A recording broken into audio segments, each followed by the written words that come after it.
Hello అండి అందరికీ. రీసెంట్గా జపాన్ దేశం అమెరికాకి ఒక భారీ షాక్ ఇచ్చిందనమాట. ఆ షాక్ ఏంటి అంటే, కొన్ని రోజుల క్రితం అమెరికా జపాన్ మధ్య ఒక భారీ ట్రేడ్ డీల్ జరిగింది. ఈ ట్రేడ్ డీల్లో భాగంగా దాదాపు జపాన్కి చెందిన $550 మిలియన్ పెట్టుబడులను అమెరికాలో పెట్టుబడులు పెట్టి అక్కడ ఫ్యాక్టరీలో ఉత్పత్తులు ప్రారంభించాలి. అయితే మన భారతదేశం డొనాల్డ్ ట్రంప్ మాట వినకుండా మనం చాలా గట్టిగా నిలబడ్డాం. దీనిని చూసిన ప్రపంచ దేశాలు ఒక్కటొక్కటిగా కూడా ట్రంప్ని ఎదిరిస్తూ ఉన్నాయి.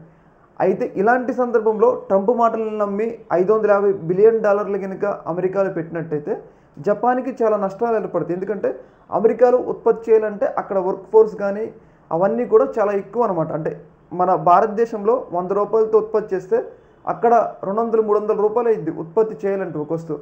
అలాంటి సందర్భంలో వాళ్ళకి లాభాలు వచ్చే తర్వాత సంగతి కానీ నష్టాలు ఎక్కువ రావడానికి అవకాశం ఉంటుంది.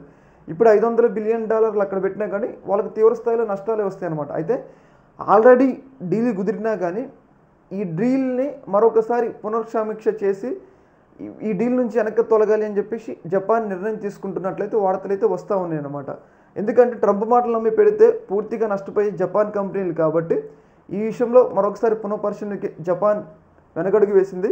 అది కూడా మన భారతదేశం డొనాల్డ్ ట్రంప్కి చాలా గట్టిగా నిలబడ్డం. డొనాల్డ్ ట్రంప్ నిర్ణయాలకి టారిఫ్లు వేసినా కానీ మన ఆర్థిక వ్యవస్థకి ఎలాంటి నష్టం జరగలేదని చెప్పేసి జపాన్ అలాగే ప్రపంచ దేశాలు గమనించినాయి. కాబట్టి క్రమక్రమంగా అందరూ కూడా డొనాల్డ్ ట్రంప్ నిర్ణయానికి వ్యతిరేకంగా మారుతున్నారు.